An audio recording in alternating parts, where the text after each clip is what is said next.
Recording by Becky Crackle, Canal Winchester, Ohio. This is Romeo and Juliet by William Shakespeare. Act 2, Scene 1. An open place adjoining Capulet's garden.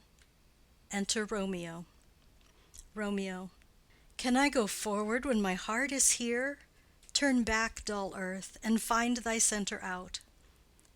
He climbs the wall and leaps down within it. Enter Benvolio and Mercutio. Benvolio. Romeo! My cousin! Romeo! Mercutio.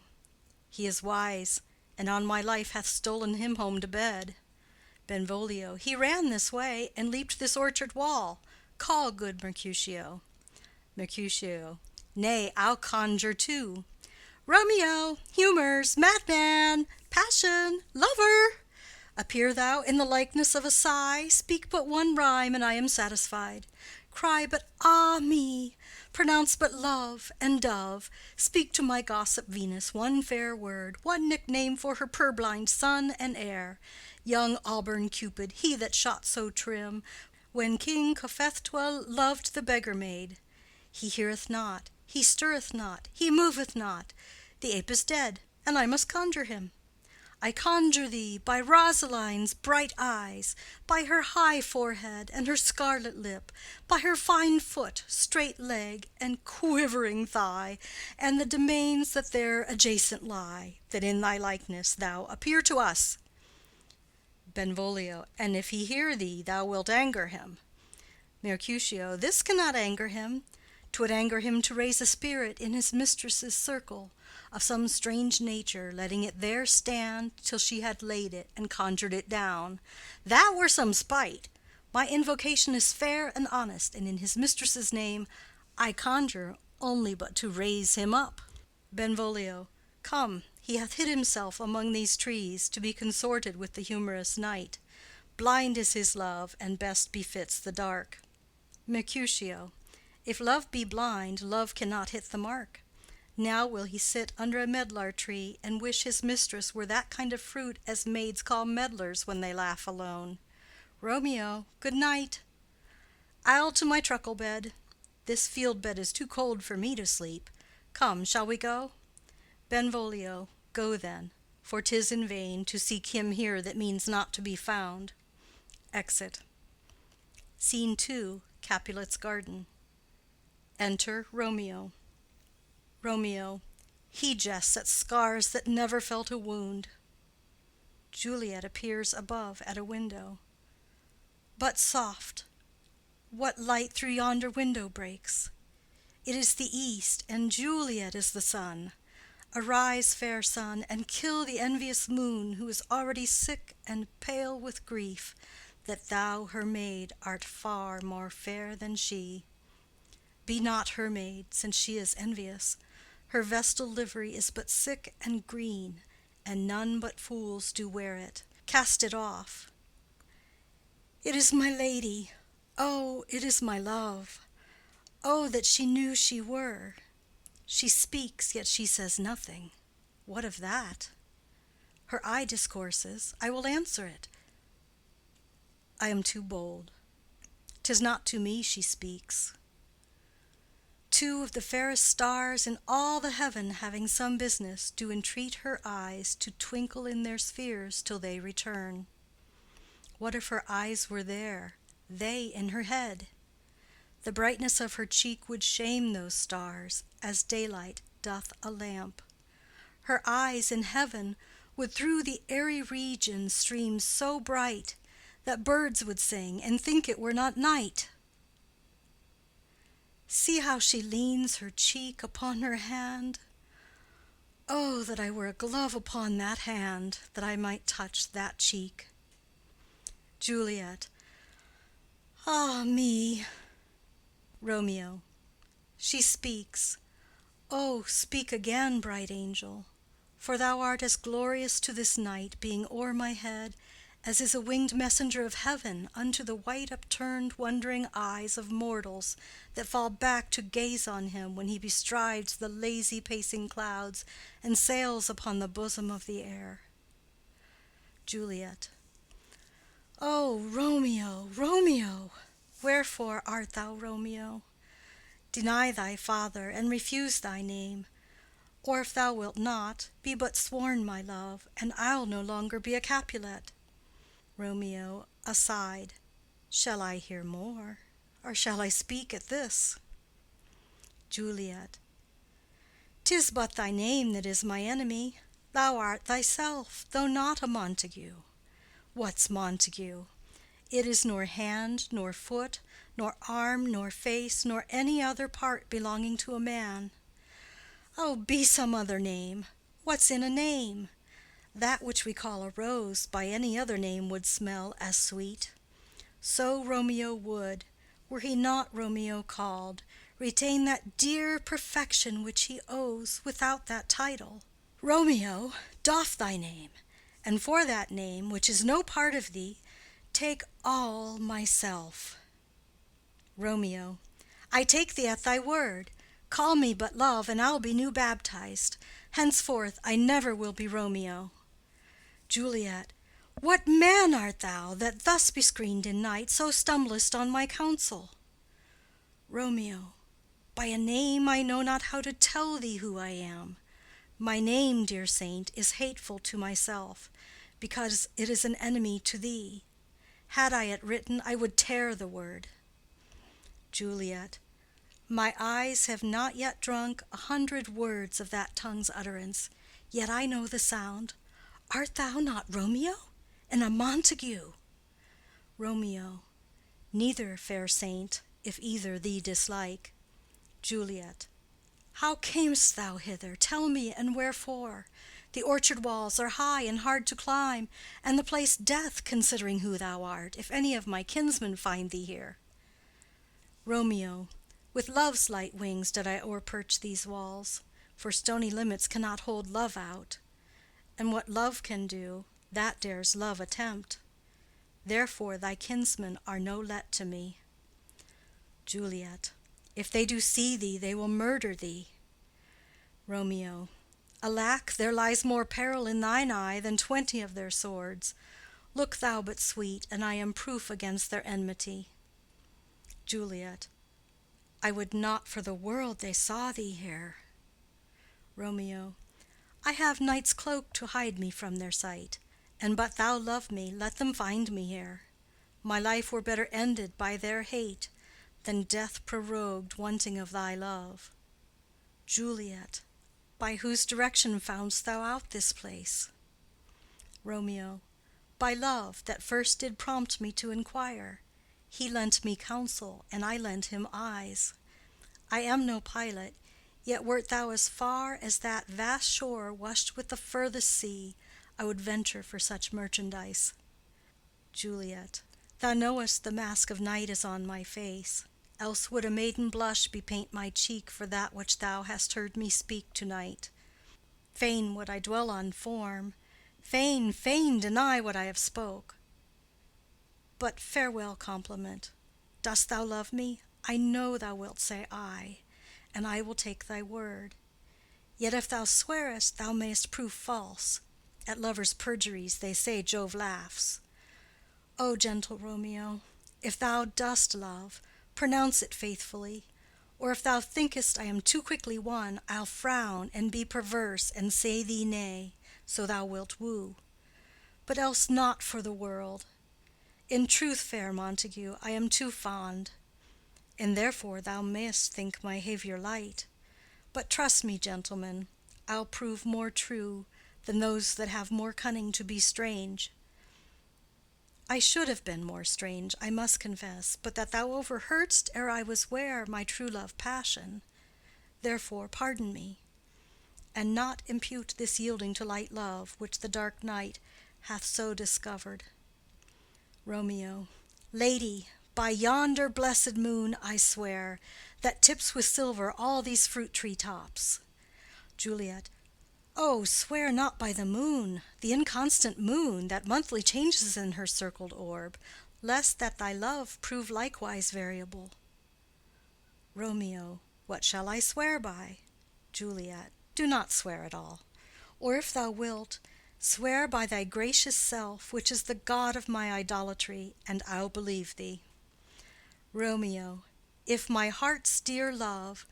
Juliet. Well, do not swear. Although I joy in thee, I have no joy of this contract to-night. It is too rash, too unadvised, too sudden, too like the lightning which doth cease to be ere one can say, it lightens. Sweet good night. This bud of love, by summer's ripening breath, may prove a beauteous flower when next we meet. Good night, good night. As sweet repose and rest come to thy heart as that within my breast. Romeo. Oh, wilt thou leave me so unsatisfied? Juliet. What satisfaction canst thou have to-night?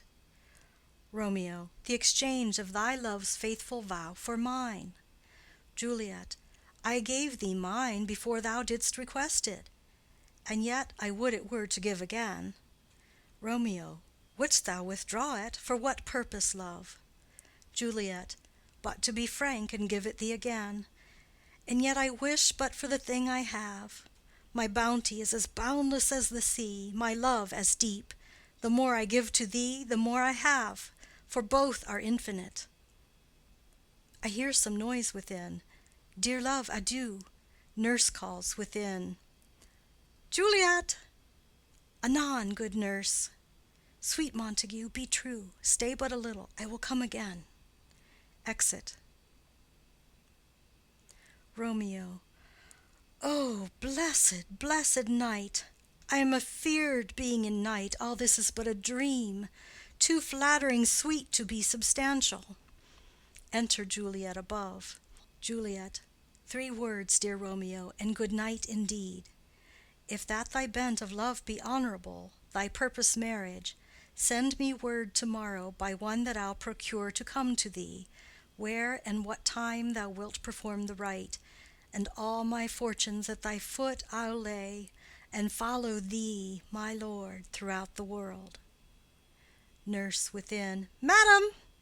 Juliet. I come anon. But if thou meanest not well, I do beseech thee. Nurse within. Madam! Juliet. By and by I come. To cease thy suit and leave me to my grief, to-morrow I will send. Romeo. So thrive my soul. Juliet. 1,000 times good night. Exit. Romeo. 1,000 times the worse to want thy light. Love goes toward love as schoolboys from their books, but love from love toward school with heavy looks. Retiring slowly. Re-enter Juliet above. Juliet. Hist! Romeo! Hist! Oh, for a falconer's voice to lure this tassel gentle back again. Bondage is hoarse and may not speak aloud, else would I tear the cave where echo lies, and make her airy tongue more hoarse than mine with repetition of my Romeo's name. Romeo. It is my soul that calls upon my name. How silver sweet sound lovers' tongues by night, like softest music to attending ears. Juliet. Romeo! Romeo. My dear. Juliet. At what o'clock to-morrow shall I send to thee? Romeo. At the hour of 9. Juliet. I will not fail. 'Tis 20 years till then. I have forgot why I did call thee back. Romeo. Let me stand here till thou remember it. Juliet. I shall forget to have thee still stand there, remembering how I love thy company. Romeo. And I'll still stay to have thee still forget, forgetting any other home but this. Juliet. 'Tis almost morning. I would have thee gone, and yet no farther than a wanton's bird, that lets it hop a little from her hand like a poor prisoner in his twisted gyves, and with a silk thread plucks it back again, so loving jealous of his liberty. Romeo. I would I were thy bird. Juliet. Sweet, so would I. Yet I should kill thee with much cherishing. Good night, good night. Parting is such sweet sorrow that I shall say good night till it be morrow. Exit. Romeo. Sleep dwell upon thine eyes, peace in thy breast. Would I were sleep and peace, so sweet to rest. Hence will I to my ghostly father's cell, his help to crave, and my dear hap to tell. Exit. End of Scene 2. Act 2, Scene 3. Friar Lawrence's cell. Enter Friar Lawrence with a basket. Friar. The gray-eyed morn smiles on the frowning night, checkering the eastern clouds with streaks of light, and flecked darkness like a drunkard reels from forth day's path and Titan's fiery wheels. Non ere the sun advance his burning eye, the day to cheer and night's dank dew to dry, I must fill up this osier cage of ours with baleful weeds and precious juiced flowers. The earth, that's nature's mother, is her tomb. What is her burying grave? That is her womb, and from her womb children of divers kind we sucking on her natural bosom find. Many for the virtues excellent, none but for some, and yet all different. O mickle is the powerful grace that lies in plants, herbs, stones, and their true qualities. For naught so vile that on the earth doth live, but to the earth some special good doth give. Nor aught so good, but strained from that fair use, revolts from true birth, stumbling on abuse. Virtue itself turns vice, being misapplied, and vice sometimes by action dignified. Within the infant rind of this small flower poison hath residence, and medicine power. For this being smelt, with that part cheers each part, being tasted slays all senses with the heart. Two such opposed kings encamp them still in man as well as herbs, grace and rude will. And where the worser is predominant, full soon the canker death eats up that plant. Enter Romeo. Romeo. Good morrow, father. Friar. Benedicite! What early tongue so sweet saluteth me? Young son, it argues a distempered head so soon to bid good morrow to thy bed. Care keeps his watch in every old man's eye, and where care lodges sleep will never lie. But where unbruised youth with unstuffed brain doth couch his limbs, there golden sleep doth reign. Therefore thy earliness doth me assure thou art uproused with some distemperature. Or if not so, then here I hit it right, our Romeo hath not been in bed to-night. Romeo. That last is true, the sweeter rest was mine. Friar. God pardon sin! Wast thou with Rosaline? Romeo. With Rosaline, my ghostly father? No! I have forgot that name, and that name's woe. Friar. That's my good son. But where hast thou been then? Romeo. I'll tell thee ere thou ask it me again. I have been feasting with mine enemy, where on a sudden one hath wounded me that's by me wounded. Both our remedies within thy help and thy holy physic lies. I bear no hatred, blessed man, for lo, my intercession likewise steads my foe. Friar. Be plain, good son, and homely in thy drift. Riddling confession finds but riddling shrift. Romeo. Then plainly know my heart's dear love is set on the fair daughter of rich Capulet.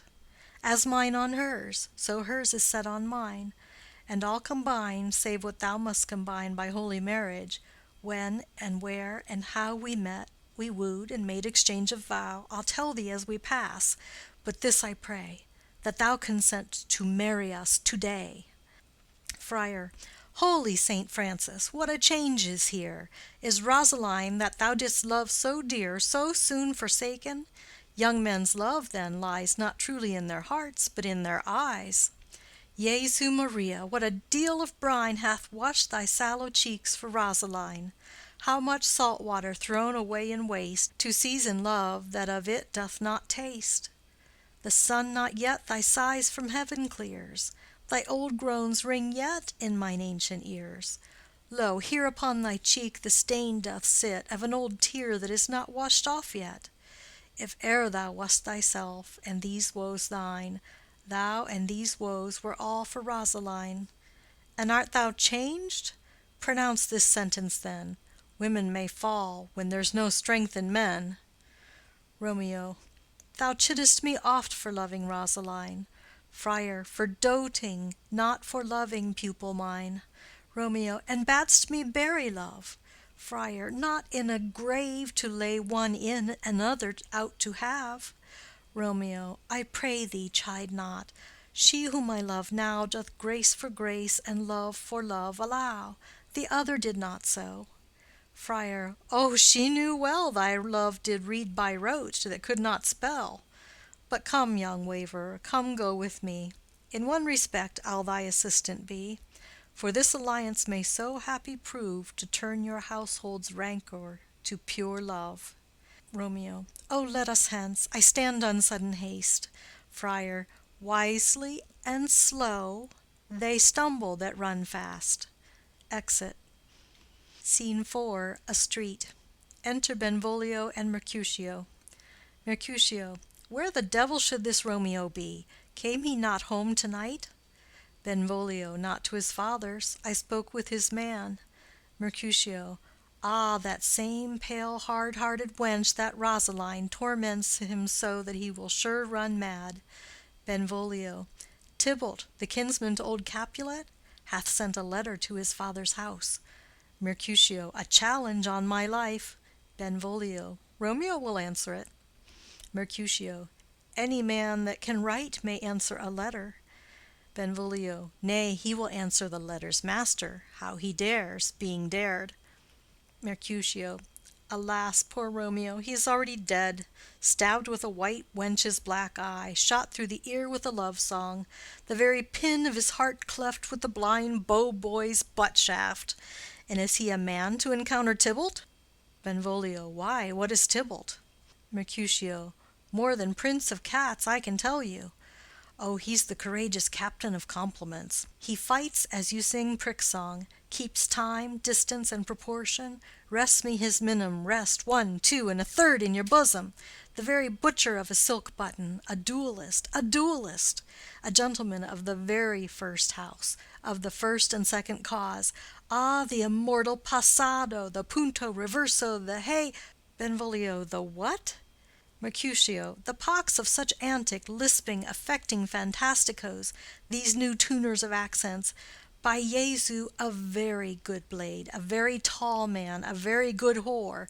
Why, is not this a lamentable thing, grandsire, that we should be thus afflicted with these strange flies, these fashion-mongers, these pardon-the-mois, who stand so much on the new form that they cannot sit at ease on the old bench? Oh, their bonds, their bonds! Benvolio. Here comes Romeo, here comes Romeo. Mercutio. Without his roe, like a dried herring. O flesh, flesh, how art thou fishified! Now he is for the numbers that Petrarch flowed in. Laura to his lady was but a kitchen wench. Mary, she had a better love to berhyme her. Dido, a dowdy. Cleopatra, a gypsy. Helen, an hero. Hildings and harlots. Thisbe, a grey eye or so, but not to the purpose. Enter Romeo. Signor Romeo, bonjour. There's a French salutation to your French slop. You gave us the counterfeit fairly last night. Romeo. Good morrow to you both. What counterfeit did I give you? Mercutio. The slip, sir, the slip. Can you not conceive? Romeo. Pardon, good Mercutio, my business was great, and in such a case as mine a man may strain courtesy. Mercutio. That's as much as to say, such a case as yours constrains a man to bow in the hams. Romeo, meaning to curtsy. Mercutio. Thou hast most kindly hit it. Romeo. A most courteous exposition. Mercutio. Nay, I am the very pink of courtesy. Romeo. Pink for flower. Mercutio. Right. Romeo. Why then is my pump well flowered? Mercutio. Well said. Follow me this jest now till thou hast worn out thy pump, that when the single soul of it is worn, the jest may remain, after the wearing, soul singular. Romeo. O single-souled jest, solely singular for the singleness. Mercutio. Come between us, good Benvolio, my wits faint. Romeo. Swits and spurs, or I'll cry a match. Mercutio. Nay, if thy wits run the wild goose chase, I have done, for thou hast more of the wild goose in one of thy wits than I am sure I have in my whole 5. Was I with you there for the goose? Romeo. Thou wast never with me for anything when thou wast not there for the goose. Mercutio. I will bite thee by the ear for that jest. Romeo. Nay, good goose, bite not. Mercutio. Thy wit is a very bitter sweeting. It is a most sharp sauce. Romeo. And is it not then well served in to a sweet goose? Mercutio. Oh, here's a wit of Cheverel that stretches from an inch narrow to an ell broad. Romeo. I stretch it out for that word broad, which added to the goose proves thee far and wide a broad goose. Mercutio. Why, is not this better now than groaning for love? Now art thou sociable, now art thou Romeo, now art thou what thou art, by art as well as by nature. For this driveling love is like a great natural that runs lolling up and down to hide his bauble in a hole. Benvolio. Stop there, stop there. Mercutio. Thou desirest me to stop in my tail against the hair. Benvolio. Thou wouldst else have made thy tail large. Mercutio. Oh, thou art deceived. I would have made it short, for I was come to the whole depth of my tail, and meant indeed to occupy the argument no longer. Romeo. Here's goodly gear. Enter Nurse and Peter. Mercutio. A sail, a sail, a sail. Benvolio. Two, two, a shirt and a smock. Nurse. Peter. Peter. Anon. Nurse. My fan, Peter. Mercutio. Good Peter, to hide her face, for her fan's the fairer face. Nurse. God ye good morrow, gentlemen. Mercutio. God ye good den, fair gentlewoman. Nurse. Is it good den? Mercutio. 'Tis no less, I tell ye, for the body hand of the dial is now upon the prick of noon. Nurse. Out upon you! What a man are you! Romeo. One gentlewoman that God hath made for himself to mar. Nurse. By my troth, it is well said. For himself to mar, quoth they. Gentlemen, can any of you tell me where I may find the young Romeo? Romeo. I can tell you, but young Romeo will be older when you have found him than he was when you sought him. I am the youngest of that name, for fault of a worse. Nurse. You say well. Mercutio. Yea, is the worst well? Very well took, in faith, wisely, wisely. Nurse. If you be he, sir, I desire some confidence with you. Benvolio. She will invite him to some supper. Mercutio. A bod, a bod, a bod, so ho. Romeo. What hast thou found? Mercutio. No hare, sir, unless a hare, sir, in a Lenten pie that is something stale and hoar ere it be spent.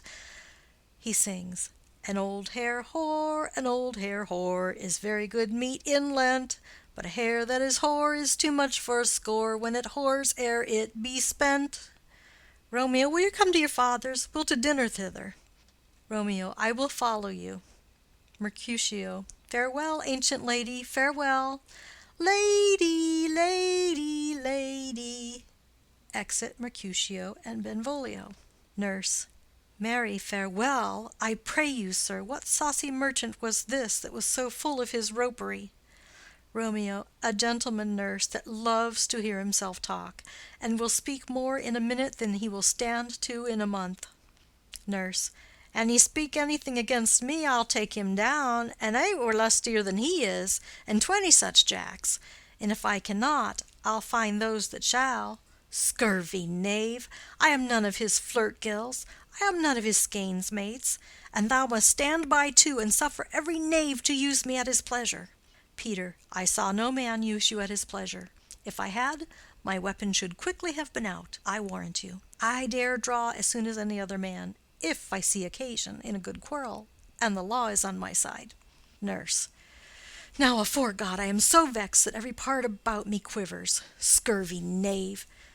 Pray you, sir, a word.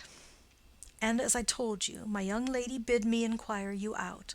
What she bade me say, I will keep to myself. But first let me tell ye, if ye should lead her into a fool's paradise, as they say, it were a very gross kind of behavior, as they say. For the gentlewoman is young, and therefore if you should deal double with her, truly it were an ill thing to be offered to any gentlewoman, and very weak dealing. Romeo. Nurse, commend me to thy lady and mistress, I protest unto thee. Nurse. Good heart, and of faith I will tell her as much. Lord, Lord, she will be a joyful woman. Romeo.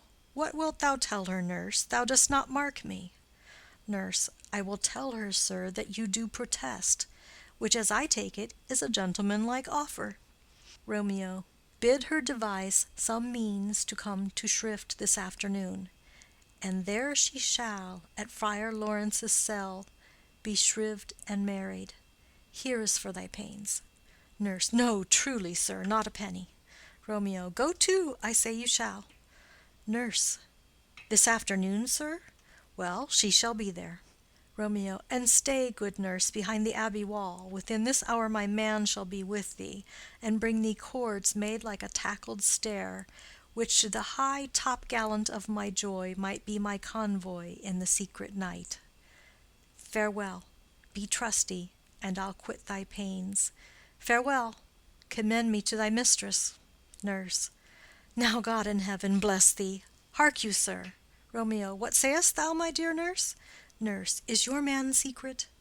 Did you ne'er hear say two may keep counsel, putting one away? Romeo. I warrant thee my man's as true as steel. Nurse. Well, sir, my mistress is the sweetest lady. Lord, Lord, when 'twas a little prating thing. Oh, there's a nobleman in town, one Paris, that would fain lay knife aboard, but she, good soul, had as lief see a toad, a very toad, as see him. I anger her sometimes, and tell her that Paris is the properer man, but I'll warrant you, when I say so, she looks as pale as any clout in the versal world. Doth not Rosemary and Romeo begin both with a letter? Romeo. Ay, nurse. What of that? Both with an R. Nurse. Ah, mocker, that's the dog's name. R is for the dog. No, I know it begins with some other letter. And she hath the prettiest sententiousness of it, of you and Rosemary, that it would do you good to hear it. Romeo. Commend me to thy lady. Nurse. 1,000 times. Exit Romeo. Peter. Peter. Anon. Nurse. Peter, take my fan and go before. Exit. End of Scene 4, Act 2, Scene 5. Capulet's garden. Enter Juliet. Juliet. The clock struck 9 when I did send the nurse. In half an hour she promised to return. Perchance she cannot meet him. That's not so. Oh, she is lame. Love's herald should be thoughts which 10 times faster glide than the sun's beams, driving back shadows over lowering hills. Therefore do nimble-pinioned doves draw love, and therefore hath the wind-swift Cupid wings. Now is the sun upon the highmost hill of this day's journey, and from 9 till 12 is 3 long hours, yet she is not come. Had she affections and warm youthful blood, she'd be as swift in motion as a ball.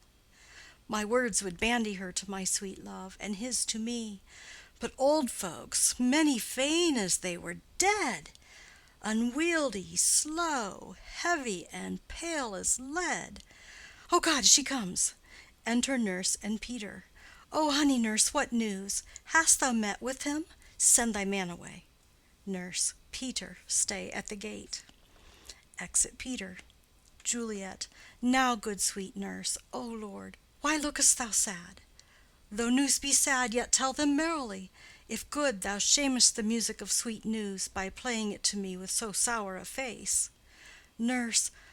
I am a-weary, give me leave a while. Fie, how my bones ache! What a jaunt have I had! Juliet. I would thou hadst my bones, and I thy news. Nay, come, I pray thee, speak. Good, good nurse, speak. Nurse. Jesu, what haste! Can you not stay a while? Do you not see that I am out of breath? Juliet. How art thou out of breath when thou hast breath to say to me that thou art out of breath?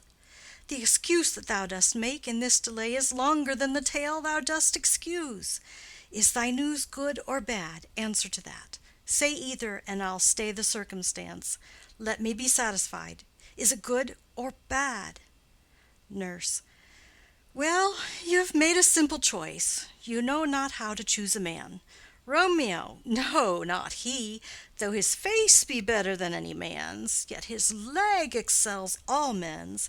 And for a hand and a foot and a body, though they be not to be talked on, yet they are past compare. He is not the flower of courtesy, but I'll warrant him as gentle as a lamb. Go thy ways, wench, serve God. What, have you dined at home? Juliet. No, no, but all this did I know before. What says he of our marriage? What of that? Nurse. Lord, how my head aches! What a head have I! It beats as it would fall in 20 pieces. My back on the other side! Oh, my back, my back! Beshrew your heart for sending me about to catch my death with jouncing up and down. Juliet.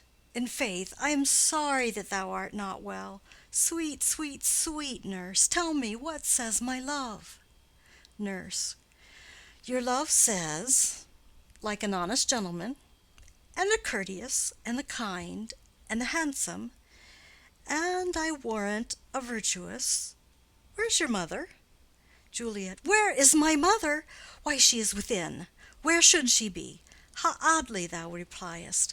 Your love says, like an honest gentleman, where is your mother? Nurse. O God's lady dear, are you so hot? Mary, come up, I trow. Is this the poultice for my aching bones?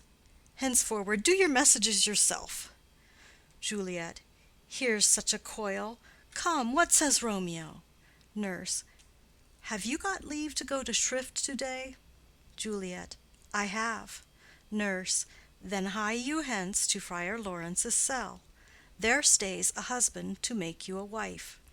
Now comes the wanton blood up in your cheeks. They'll be in scarlet straight at any news. Hie you to church. I must another way, to fetch a ladder, by the which your love must climb a bird's nest soon when it is dark.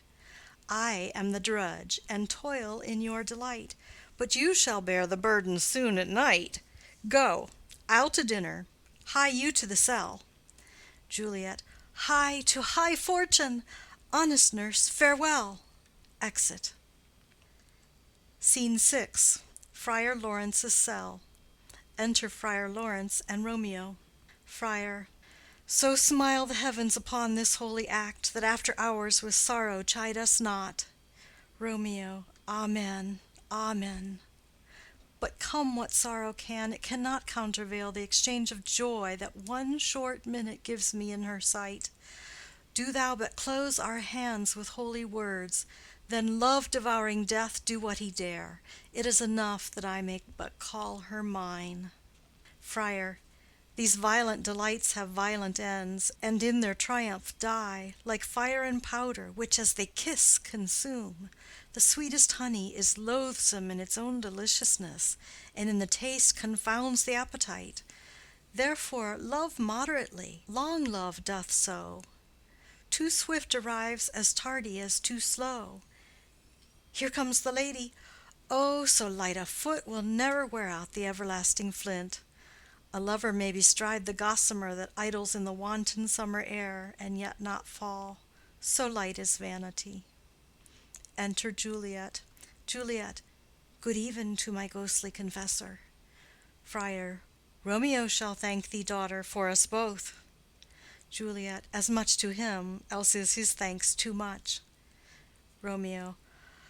Oh, Juliet, if the measure of thy joy be heaped like mine, and that thy skill be more to blazon it, then sweeten with thy breath this neighbor air, and let rich music's tongue unfold the imagined happiness that both receive in either by this dear encounter. Juliet. Conceit, more rich in matter than in words, brags of his substance, not of ornament. They are but beggars that can count their worth. But my true love is grown to such excess, I cannot sum up sum of half my wealth.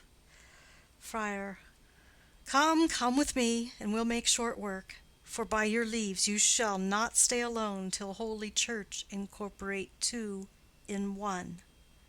Exit. End of Scene 6. End of Act 2.